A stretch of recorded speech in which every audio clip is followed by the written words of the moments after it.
दर्शकों राम राम, जय सिया राम। पुनः अपने संस्कार परिचय चैनल पर आप सभी दर्शकों का हार्दिक अभिनंदन करता हूं। दर्शकों, कल हमने तिथियों के बारे में कुछ विस्तृत चर्चा की थी। कुछ तिथियों का विषय बहुत लंबा है दर्शकों, क्योंकि पंचांग में सबसे पहले तिथि ही लिखी जाती है, तिथियों का वर्णन किया जाता है।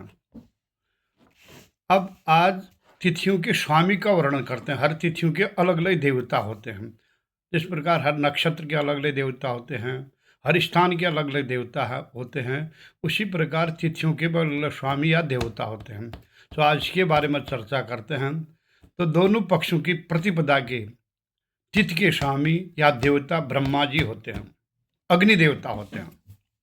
प्रतिपदा तिथि के स्वामी अग्नि देवता होते हैं, और द्वितीया तिथि के स्वामी ब्रह्मा जी होते हैं, और तृतीया तिथि के स्वामी पार्वती माता होती हैं, और चतुर्थी तिथि के स्वामी भगवान गणेश जी या गणपति होते हैं। पंचमी की तिथि के स्वामी सर्प देवता होते हैं, दोनों पक्षों के लिए है। षष्ठी तिथि के स्वामी भगवान कार्तिकेय होते हैं, और सप्तमी तिथि के स्वामी सूर्य देवता होते हैं, और अष्टमी के तिथि के स्वामी भगवान शंकर शिव होते हैं। तो नवमी तिथि के स्वामी माता दुर्गा होती हैं, और दशमी तिथि के स्वामी यमराज होते हैं। एकादशी तिथि के स्वामी विश्वदेवा होते हैं, और द्वादशी तिथि के स्वामी भगवान विष्णु होते हैं। त्रयोदशी तिथि के स्वामी भगवान कामदेव होते हैं, और चतुर्दशी तिथि के स्वामी भगवान शंकर होते हैं, और पूर्णिमा के स्वामी चंद्रमा होते हैं, और अमावस्या के स्वामी पितर होते हैं। तो इस प्रकार सभी दोनों पक्षों के तिथि के स्वामी इस प्रकार से हम जान सकते हैं कौन किस तिथि का स्वामी होता है। अब किसी खास प्रयोजन पर किसी देवता की विशेष करके प्रतिष्ठा करना हो या देवता की विशेष पूजा करना हो, तो इन तिथियों में जिस तिथि के जो स्वामी है तो होते हैं, उन तिथियों में वो देवता की प्राण प्रतिष्ठा या पूजा विशेष कर की जाती है। अब तिथियों को अलग अलग नामों से भी जाना जाता है, और जो कि इस प्रकार हैं। कृष्ण पक्ष की चतुर्थी तिथि को गणेश चतुर्थी के नाम से जाना जाता है, और शुक्ल पक्ष की चतुर्थी को वैनायकी चतुर्थी के नाम से भी जाना जाता है। अब चतुर्दशी तिथि की बात करते हैं। चतुर्दशी जो कृष्ण पक्ष की चतुर्दशी होती है, उसको मासिक चतुर्दशी भी कहते हैं या मासिक शिवरात्रि भी कहते हैं। और शुक्ल पक्ष की जो चतुर्दशी होती है, उसको शिव चतुर्दशी के नाम से भी जाना जाता है। और उसी प्रकार तिथियों के अलग अलग नाम भी हैं सज्जनों। तो जैसे एकादशी तिथि के दो नाम हैं, एक विद्या एकादशी, एक शुद्धा एकादशी। अर्थात दशमी युक्त एकादशी को विद्या एकादशी के नाम से जाना जाता है, और द्वादशी युक्त एकादशी को शुद्धा एकादशी के नाम से जाना जाता है। उसी प्रकार पूर्णिमा के भी दो नाम हैं, एक अनुमति पूर्णिमा, एक राका पूर्णिमा। अर्थात चतुर्दशी युक्त पूर्णिमा को अनुमति पूर्णिमा कहते हैं, और प्रतिपदा युक्त पूर्णिमा को राका पूर्णिमा के नाम से भी जाना जाता है। तो अमावस्या के भी दो नाम हैं, एक कुहू वाली अमावस्या, एक शनि वाली अमावस्या। अर्थात अमावस्या को दर्श अमावस्या भी कहते हैं। अर्थात जिस तिथि में पितरों का श्राद्ध किया जाता है, जिस अमावस्या में, उसको दर्श बेला अमावस्या भी कहते हैं। तो इस प्रकार हमारे यहाँ तिथियों का वर्णन कहा गया है। तो दर्शकों, अब तिथियों के अनुसार भद्रा भी होती है, तिथियों के अनुसार भद्रा भी होती है।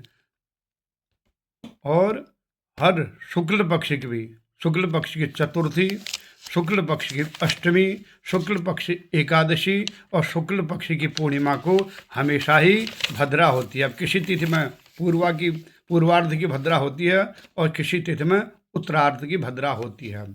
अब कृष्ण पक्ष में कब कब भद्रा होती है, इसके बारे में वर्णन करते हैं। कृष्ण पक्ष की तृतीया, कृष्ण पक्ष की सप्तमी, कृष्ण पक्ष की दशमी और कृष्ण पक्ष की चतुर्दशी को हमेशा ही भद्रा होती है। ये तिथियों का एक फिक्स सिद्धांत है। ये ज्योतिष ग्रंथ का सिद्धांत है, इसको आगे पीछे हम नहीं कर सकते हैं। अब ग्रहण किस किस तिथियों में लगता है इसका भी वर्णन मिलता है। और जो सूर्य ग्रहण होगा वो हमेशा ही अमावस्या को ही लगता है, अर्थात अमावस्या में जब सूर्य ग्रहण लगेगा तो अमावस्या तिथि में स्पर्श करेगा ग्रहण, और उसका मोक्ष प्रतिपदा तिथि में होगा। उसी प्रकार चंद्र ग्रहण जो लगता है वो हमेशा ही पूर्णिमा को लगेगा, अर्थात पूर्णिमा तिथि में चंद्र ग्रहण स्पर्श करेगा और प्रतिपदा तिथि में ग्रह चंद्र ग्रहण का मोक्ष होगा। अर्थात ये एक सिद्धांत है कि सूर्य ग्रहण हमेशा अमावस्या में लगेगा और चंद्र ग्रहण हमेशा पूर्णिमा में लगेगा, इसके आगे पीछे कभी किसी तिथि में ग्रहण नहीं लगेगा। तो एक वर्ष में अधिकतम 4 ग्रहण होते हैं, उससे अधिक ग्रहण नहीं होते हैं, अधिकतम 4 ग्रहण होते हैं। अब ग्रहणों को भी इस प्रकार से जाना जाता है।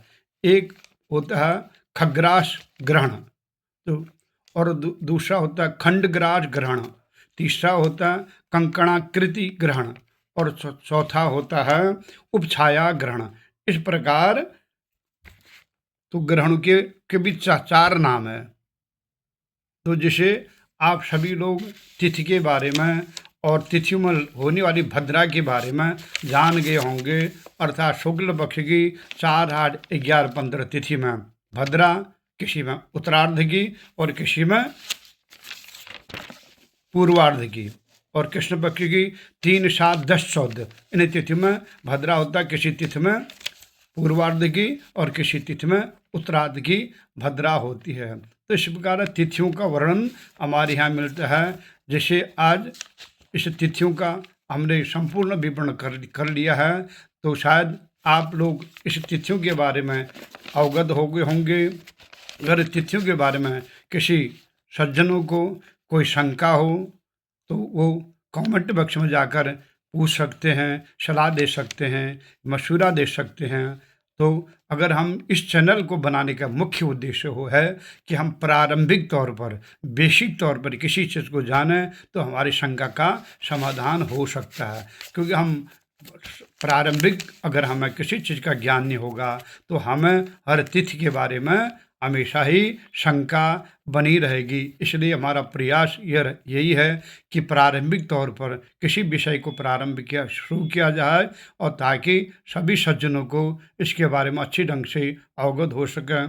तब तक मुझे आज्ञा दें, फिर अगले किसी विषय पर मिलेंगे। अगर यह चैनल आपको पसंद आ रहा हो तो कृपया लाइक और सब्सक्राइब करें। तब तक मुझे आज्ञा दें। जय हिंद, जय भारत, हरि ओम तत्सत।